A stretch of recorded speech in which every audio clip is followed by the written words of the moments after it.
ദേശീയ senior school handball Kerala ടീമിന്റെ സംസ്ഥാന കോച്ചിംഗ് ക്യാമ്പ് തുടക്കമായി. ഹിമാചൽ പ്രദേശിൽ നടക്കുന്ന സീനിയർ സ്കൂൾ ഹാൻഡ്ബോൾ കേരള ടീമിന്റെ പരിശീലനമാണ് അന്നനാട് യൂണിയൻ ഹയർ സെക്കൻഡറി സ്കൂളിൽ ആരംഭിച്ചിരിക്കുന്നത്.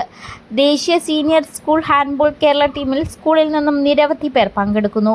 ക്യാമ്പിന്റെ ഉദ്ഘാടനം കാടുകുറ്റി ഗ്രാമപഞ്ചായത്ത് പ്രസിഡന്റ് കെ സി മനോജ് കായിക താരങ്ങൾക്ക് ജേഴ്സി നൽകിക്കൊണ്ട് നിർവഹിച്ചു. കാടുകുറ്റി ഗ്രാമപഞ്ചായത്ത് vice president Molly Thomas, Chalakudy block panchayat member M R. Ravi, Kadukutty ഗ്രാമപഞ്ചായത്ത് ward member Bindu Subran, union higher secondary school manager Shaji C A, principal Jaya I, head mistress Malini M P, M P T A president Rahitha P L, Annanad union higher secondary school കായിക അധ്യാപകനും കേരള ടീം കോച്ചുമായ Jibi V Perepadan, manager Hitha K P എന്നിവർ പങ്കെടുത്തു. പോണ സ്ഥലമൊക്കെ ഹിമാചലൊക്കെ ഞാൻ പോയിക്കണ സ്ഥലമാണ്. അതിൻ്റെ തണുപ്പ് ഇപ്പോഴത്തെ സമയം നല്ല തണുപ്പാണ്. അപ്പോൾ നല്ല തണുപ്പിനെയൊക്കെ അതിജീവിച്ച് നമ്മുടെ കേരളത്തിൻ്റെ ആ വിജയം ഇന്ത്യയിലൊട്ടാകെ നിറഞ്ഞു കേൾക്കണം.